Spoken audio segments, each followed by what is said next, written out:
Sexton. Wow! Jags Drive Time starts right now. Good morning and welcome to Jags Drive Time. Brian Sexton along with John Oesher here as we get set to present to you in our B-Blog an exciting interview. Tony Dungy, the Hall of Famer, who will be calling the game with Al Michaels on Saturday night, will join us. John, how are you this morning? I'm good. Looking forward to talking to Tony. Haven't talked to him in a while, and it's always good to talk football with. Yeah, and exciting to have him here with Al Michaels and provide some commentary. So let's jump right into big things here on Wednesday morning, and we will start with playoff football. Look, playoff football is where it's at, and it's different than the regular season. The head coach is working with his team to get them ready. Last week was a playoff game for us, and we understand that. And you know the physicality and the speed of that game, it's just going to carry over to this game. But you know, having gone through it now with this team, I think it prepares you for what's coming next. But you have to constantly remind guys that you know everything we do. It's not a panic situation or nothing. But you just got to remind them that everything we do on and off the football field this week can matter, and not only can affect your performance, but it can affect the team and the game as well. And big thing too, so similar individually between the quarterbacks, and when you take a look at it, it's the same with both the offense and defense of the Chargers and the Jaguars. You know, Justin is a tremendous quarterback, obviously, but you see some of the similarities there, even with some of the skill receivers and what they have. You know, running the ball similar. And big thing 3, the best defense for the Chargers might be the Jaguars offense. There are explosive players all over the field, John. And when you look at it, this is a game where you're going to have to score points. And if you look at the Chargers in particular, in their 7 losses this year, in their 7 losses this year, they have surrendered an average of 27 points. So you figure you're going to score 28. Got to score. You know, and this is not meant to say anything negative about the Jaguars' defense. But as Doug Pederson likes to say, especially in the playoffs, every game becomes different and every challenge is different. They've been able the last 3 weeks to win games because of partly because they've been playing teams who do not have elite quarterbacks. When you play teams with elite quarterbacks in the NFL, you by definition have to score more, and your defense, especially the Jaguars' defense plays, it becomes more what I've talked about all year. Getting a few where you break serve, getting off the field. Think Dallas when they got 2 big plays out of Rayshon Jenkins, 2 interceptions. And the defense, they gave up 34, but I would make the argument they were huge in that game, made huge plays. To me, it feels like, I don't think they'll give up 34 this week, but the spirit of that game, you know what I'm getting at. You need to make big plays at some point. And to me, this Jaguars defense, it is cut out for a game like this. They're an interesting unit in the sense of if you walked up, if they were giving up 50 points a game, and you walked up to these players and said, "Hey, you guys aren't any good," they wouldn't understand what you were saying. They believe they're good. They believed they were good even at midseason when the stats said they weren't. So I think the confidence level is what I'm getting at. They can give up 28 in a game. They can give up 24 in a game. And on the last series, they still think they're going out there and getting a stop. That has served them very well this year. Well, their coverage hasn't been all that consistent down the field, and we've chronicled that since Shaq Griffin left the lineup. They've been trying to find the right combination. But what's happened is guys up front have made plays, 27 takeaways. A year ago, they had 9. We were scratching our head. That defines defines their defense, doesn't it? The 27 takeaways defines it. Go ahead. I'm sorry. 100%. All right, let's jump to similarities, because when you take a look, and let's take a look right here at the matchup of the Jaguars offense, and just look and see how similar the two are. Okay? Or don't. I guess don't do that, Brian. Perhaps not. In all categories. Offense, defense, points, yards, third down, red zone. the Jaguars, and even wins, right? They have 10, Jaguars have 9. They are so similar. These two teams are very, very similar. The quarterbacks, right? Justin Herbert has some 4,700 passing yards, right? Trevor Lawrence has 4,100. Yeah. Right. They each have 25 touchdowns. They've each completed 66% of their passes. They've each been up and down a little bit this year, meaning the teams, because they're 9-8 and 10-7. So by definition, you're up and down a little bit. I think the Chargers overall expected to be better than this year. I think they expected to be 12 wins-ish. And the injuries, I think, really bit them. The AFC West was supposed to be this incredible division. It turned out to be Kansas City and everybody else again. But the Chargers and the Jaguars both, if you think about this, the Jaguars won their last 5 games to get in. The Chargers won 4 in a row to get in, and then Sunday, people out there are a little worried about their performance Sunday. They had clinched everything they could clinch when that game kicked off. So I never take that much into account. They're both hot coming in. Both quarterbacks have great hair, which is key. But I think offensively there are some similarities even beyond the hair. Travis Etienne and Eckler. I don't say they're the same running back, but the offenses play similar. They need to pass, but boy, you better watch that running back if you're the opposing defenses, or they can hurt you with big, big plays. When the season began, because this is the 3rd year for Justin Herbert in Los Angeles, the expectation was they were going to take the jump. They were going to make the playoffs for the first time in his career, and they were going to become one of those elite teams. They spent the money in free agency, made the trade for Khalil Mack, the whole 9 yards. So we've been talking about the similarities between the two franchises. The expectations for the Jaguars clearly weren't. They were to right the ship, make some forward progress, and set up a playoff run in 2023. So all the similarities on the table in front of us. How much better are the Chargers than the Jaguars? I think because they're supposed to be. Your instinct and they're favored. Is to say they are, if you're looking at it from 30,000 feet. Yeah. Because of the things you're talking about. The reality is the Jaguars beat 38-10 out there. Yeah. Now, Herbert was injured. I think it was Keenan Allen didn't play. He did not play. And Joey Bosa was out of that game early. But so was Rashawn Slater, their left tackle. It was still 38-10. Yeah.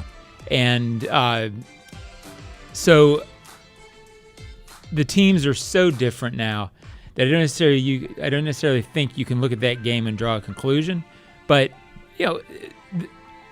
I guess the best way for me to look at this game, I would not be surprised at all if the Chargers win. I would not be surprised at all if the Jaguars win. There's no 100%. That's the point of Big Thing too. Last week, I talked all week about them needing to make sure they understood the Titans were good and that game could get close. But I would have been surprised had the Jaguars lost because I thought they were the better team. I thought overall there were so many things that favored them. Eventually, one played out in the Josh Dobbs situation. I don't necessarily look at this game thinking, wow, one team is better than the other. It's a first-round playoff game between the 4th and 5th seed. By definition, it's this kind of a game where it's close. And I think you could just surmise that the Jaguars have caught up to the Chargers. If they're that similar, they've made up. Yeah. You had hoped when they hired Urban Meyer a year ago, they'd hoped that they'd be at this point right now, right? So then Doug Pederson has to come in and give a Coach of the Year performance and catch up. Seems like they have. Yeah, I final thing. The key to this game, I think, Trevor Lawrence at various times this year for 17 games, he has probably looked like you thought Trevor Lawrence would look in 12 or 13 of them. Yeah. I think he has to look in the playoffs. He has to make plays. He has to be really, really good the way he has been good a lot this year. To me, the better quarterback wins this game Saturday. Totally agree. All right, when we return, the Hall of Fame coach, broadcaster, author joins us. Tony Dungy is up next on Jags Drive Time on a Wednesday morning from TIAA Bank Field in Jacksonville.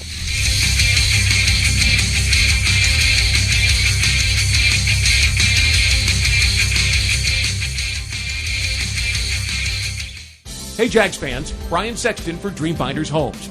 In a complex housing market, do decisions on the biggest purchase of your life stress you out? At Dreamfinders Homes, they can build the home of your dreams in one of their many communities in Northeast Florida. With a mortgage company in-house, they're here to assist you throughout the entire process. Choose from their wide range of single-family homes or townhomes from the 300,000s. Dreamfinders Homes specializes in homes built to fit your lifestyle. Call 904-590-2545 or visit dreamfindershomes.com. Frank Frangie here. When you want barbecue in Jacksonville, you want Bono's Pit Barbecue. You can find Bono's locations all around town and on game day at TIAA Bank Field because Bono's is the official barbecue of the Jacksonville Jaguars. Bono's is currently expanding its brand with franchise opportunities throughout the Southeast and beyond. Over 70 years of authentic Southern pit barbecue and owning your own business are a great combo. Go to bonosbarbq.com to learn more or call 904-880-8310 today. And remember, if you don't see a pit, it ain't legit. At most sandwich places, asking for more of something is just part of the drill. But what if you never had to ask for more? What if more was just a given? At Daly's, more is what our sandwiches are built on. More meat, more cheese, more veggies, more quality, more taste. All for a price that's anything but more. Sandwiches from Dash, made fresh. Daly's.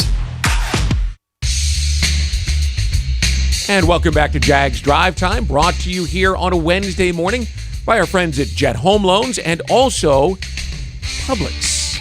Publix, where shopping is a pleasure. Brian Sexton, John Oesher here as we get set for playoff football at TIAA Bank Field. And we're honored to bring on a man who's had a very strong impact on the National Football League going back almost 50 years. The former head coach of the Colts and the Buccaneers. You know him as a Hall of Famer. NBC Sports author, Tony Dungy. Hello, Coach. How are you? Hello, Brian and John. I'm doing well. How are you? Good. Thanks so much for making time for us this morning. Excited to get into the broadcast booth for some playoff football on Saturday night? I really am. I think we're going to have the best game of the week for sure. Coach, give us a sense from your perspective on a national level of the job that Doug Pederson has done this year, coming in with, a train wreck of a franchise in January. They were just trying to figure out how to get it all back on the rails, and he's got him in the playoffs in 1 year. Well, I have to tell you, I have a vote on the AP awards, and I voted for Doug for Coach of the Year because I think what he has done, I knew he would do well, and I knew he'd transfuse energy into this franchise and get them going, but I thought it would be a couple of years to really get it, and it clicked in after about 8 weeks. It's amazing. We had the Hall of Fame game. For NBC. We were broadcasting, and I was down on the field before the game, just kind of watching, taking notes.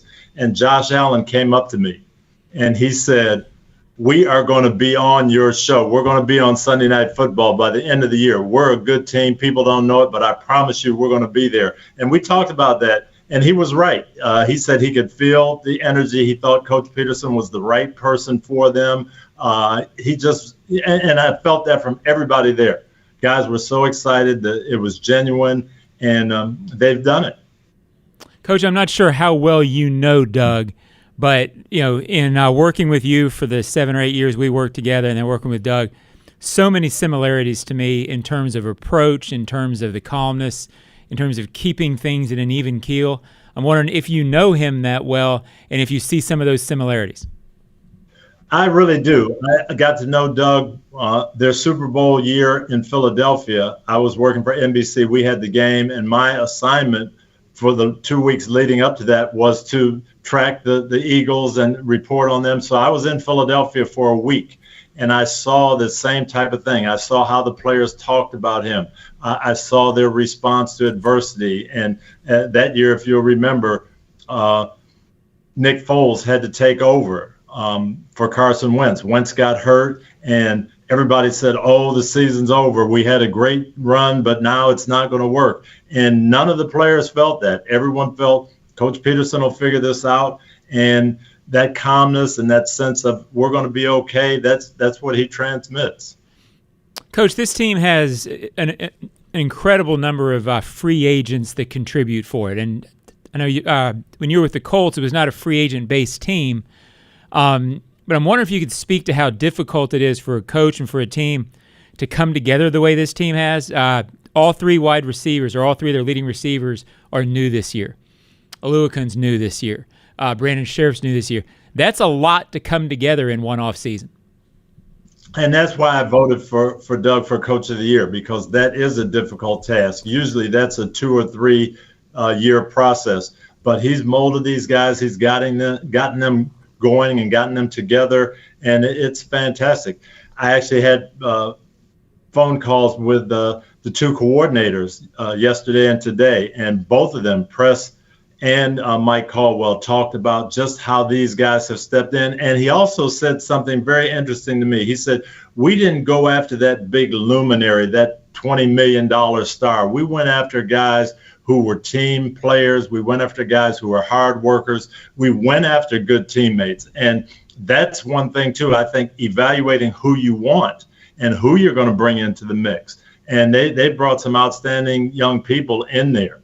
I happen to know a lot about the Clemson program because I'm very close with Coach Sweeney and been around them. So when they drafted Trevor and Travis Etienne, there was no doubt in my mind the kind of people they were getting. And I think that's been the hallmark of this building process.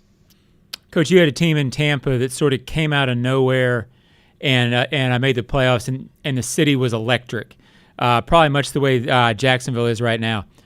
What's Doug's task in getting this team to sort of thrive on that feeling but not have it overwhelm them? Is that a thing? It really is, and you do want to build on that and build on that energy and emotion. I remember the year we made the playoffs in 1997 for the first time in Tampa, and our owners came over on that Monday and said, hey, we've got people buying tickets at the stadium. Do you want to go over and say hi to them? And we're going to pass out some donuts and juice.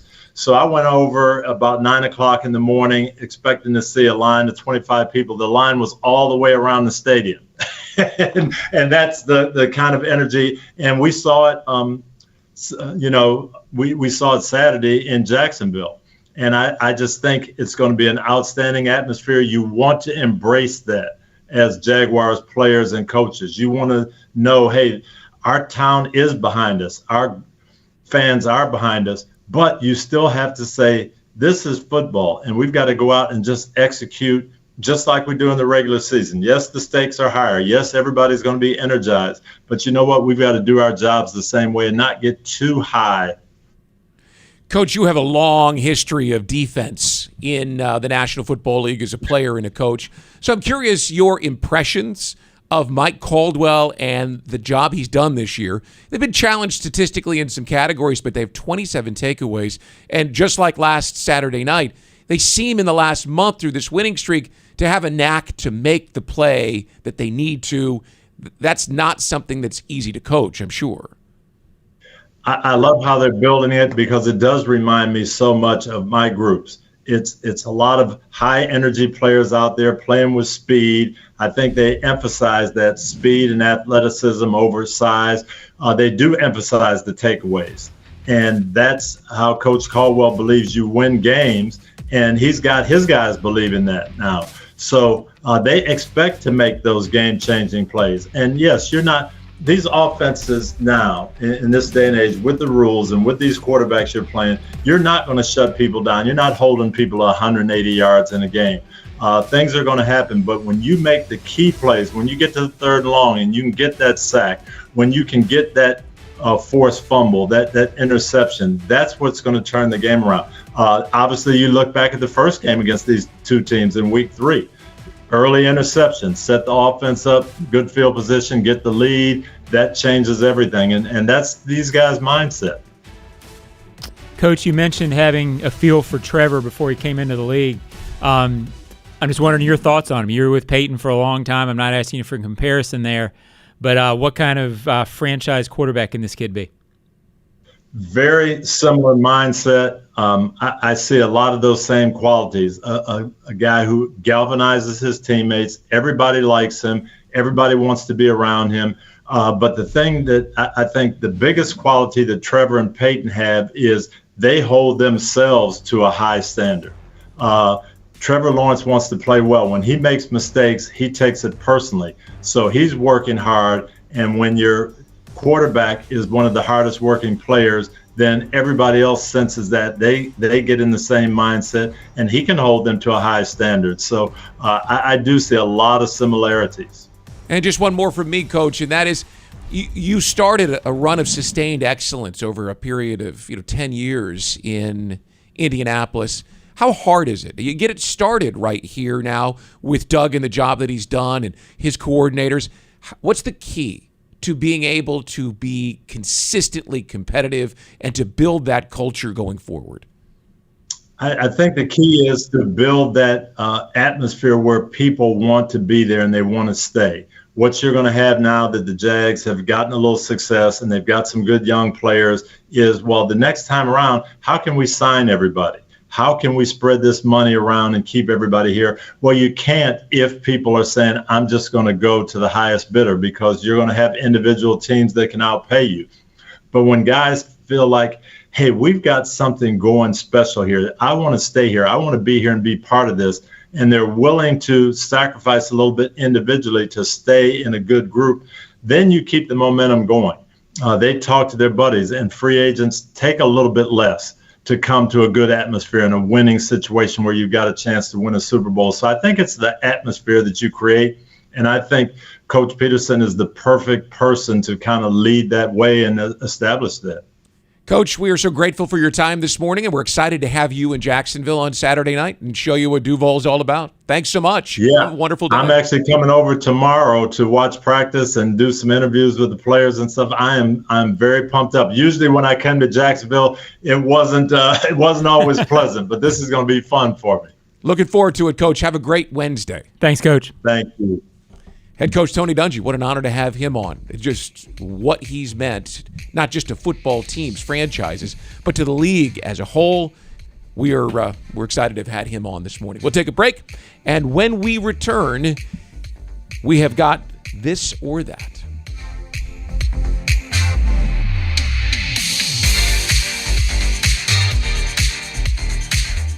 Hey, Jags fans, Brian Sexton for Dreamfinders Homes. In a complex housing market, do decisions on the biggest purchase of your life stress you out?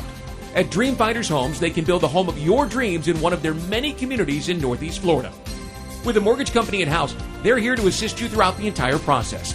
Choose from their wide range of single-family homes or townhomes from the 300,000s. Dreamfinders Homes specializes in homes built to fit your lifestyle. Call 904-590-2545 or visit dreamfindershomes.com. Your hometown gate now has more ways to save. Introducing My Gate Rewards, a new loyalty program with member-exclusive savings and fuel discounts. Earn points on in-store purchases, take advantage of special offers, and save on products you love. Score free coffee, fountain drinks, pizza, and soft serve with Gates frequent shopper clubs. Then use your points on savings at the pump. Download the My Gate Rewards app in the App Store today or ask a store associate for more information. Go from good to Gate. As the official dentist of the Jacksonville Jaguars, ASAP Dental is a champion of the dental game. Let them win you over with full-service dental care and the same-day smile you deserve. Open 7 days a week, ASAP Dental has 8 locations to serve you in the Northeast Florida area. So come see them today. With their exceptional experience and care, you're always treated as the MVP. Visit asapdentalcare.com or call 904-500-2727 to book your appointment today. Jaguars Game Day Radio is brought to you by VyStar Credit. You can do good, bank better. And This or That is brought to you by Price.com, the easiest way to save money. With comparison shopping, cashback, coupons, all in one. It's free. Try Price.com today. This Brian or that. This or that. Brian and John back with you here on a Wednesday morning. Thanks again to head coach Tony Dungy. I say head coach. The coach, Tony Dungy, Hall of Famer, for joining us. Time for This or That, John, and I think you've got the question of the week. Yeah, well, and it's sort of obvious. Trevor Lawrence or Justin Herbert. And I think the significant thing, Brian, is I don't know the answer. And when I say it that way, I mean, at the beginning of the season, even after week 3, Trevor was the player of the week after week 3, and Justin Herbert had been hurt and didn't play very well. Actually, that's not fair. He actually played very well considering the rib injury, but Trevor had outplayed him that day. But I don't think many people in the league would have said, well, I wonder who you'd rather have at quarterback. At that time, you would have still taken Justin Herbert because you had seen it. Now going in, I think it's a legitimate question that I don't think you really know the answer to. I think Justin Herbert probably still has a 50-game body of work that overall he's done more in the league than Trevor.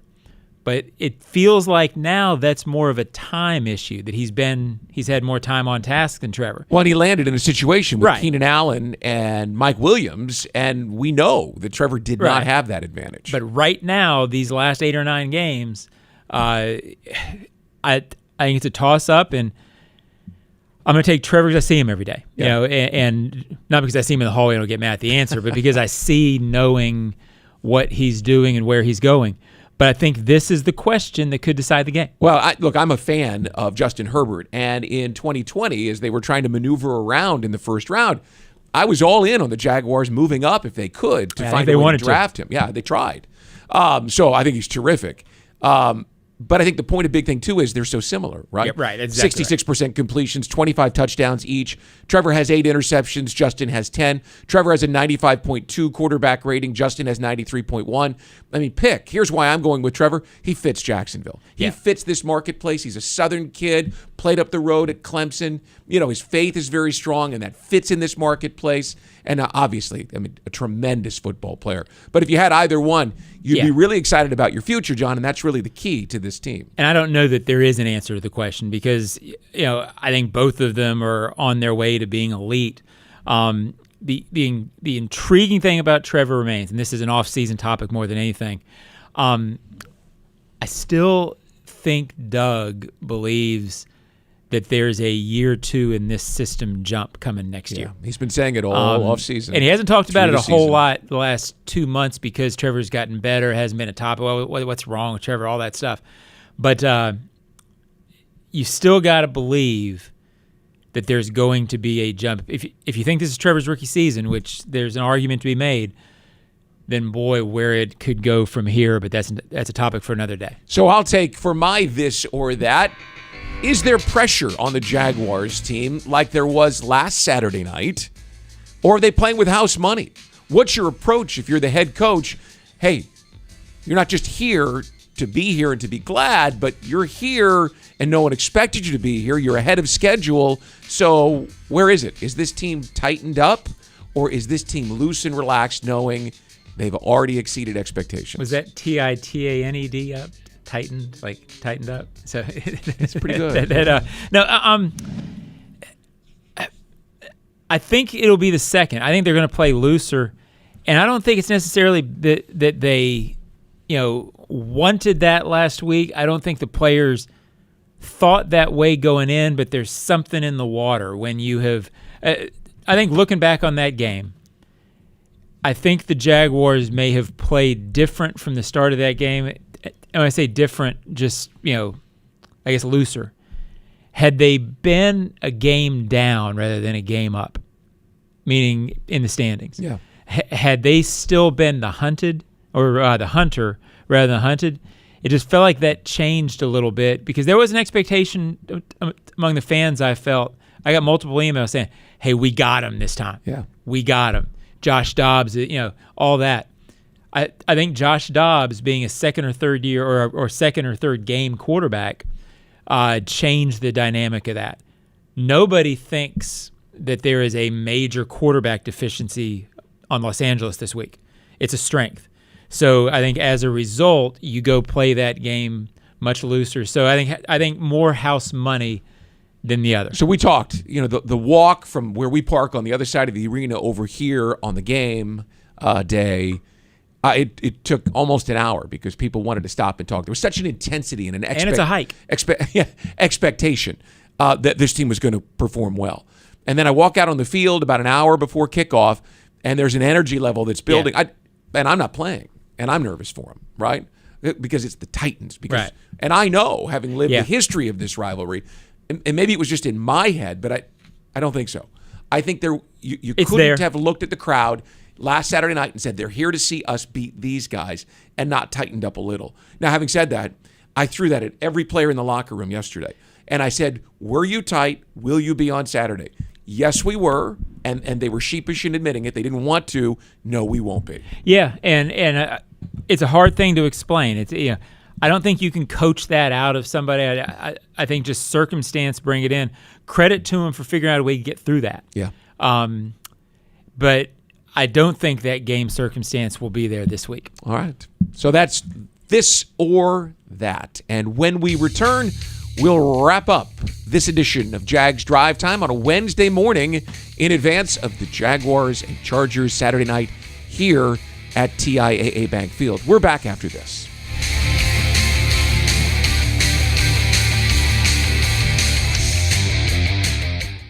Hey Jags fans, Brian Sexton for Dreamfinders Homes. In a complex housing market, do decisions on the biggest purchase of your life stress you out? At Dreamfinders Homes, they can build the home of your dreams in one of their many communities in Northeast Florida. With a mortgage company in-house, they're here to assist you throughout the entire process. Choose from their wide range of single-family homes or townhomes from the 300,000s. Dreamfinders Homes specializes in homes built to fit your lifestyle. Call 904-590-2545 or visit dreamfindershomes.com. Jags fans, Shaquille Griffin of the Jacksonville Jaguars. I know you love when we put the QB in his place with a big interception, and now Luray Boyd Peanut Company is making every pick a winning play with the Peanut Pickoff. Every time the Jaguars make a pick, Luray Peanuts is going to donate to youth football initiatives throughout the Southeast, and the Jaguars Foundation will match every dollar. We get one play closer to victory, and our kids get to train for a brighter future. Everyone wins, except for the other team's QB. But hey, that's his problem. At Five Star Credit Union, you inspire them to go the extra mile to meet your financial needs. That's why they offer Jaguars fans more banking options like better rates and no hidden fees. Their team is also dedicated to making the communities they serve stronger, volunteering their time and talents while donating millions to local nonprofits. Five Star Credit Union, ViStarCU.org. Go Jags!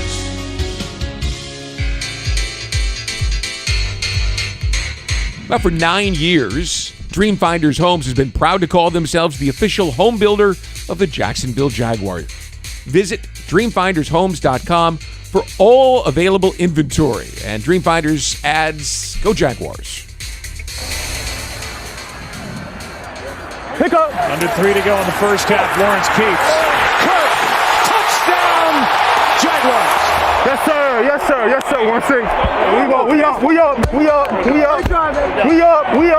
1-3.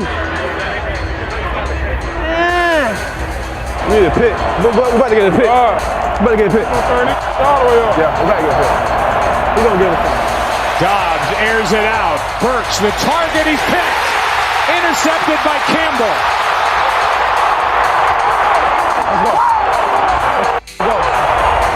Let's go. Let's get to work. That's what we do. Let's go.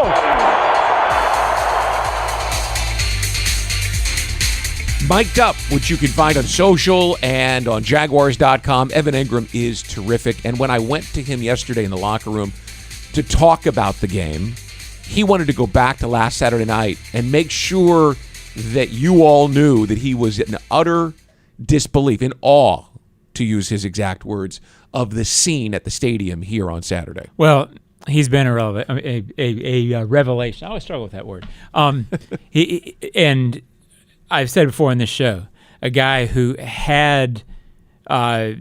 didn't have the time in New York that he hoped as a first-round free agent or as a first-round draft pick, and had issues with the New York media, as any player who's not a Hall of Famer is going to do up there. But what a unbelievable fit, strength for this organization.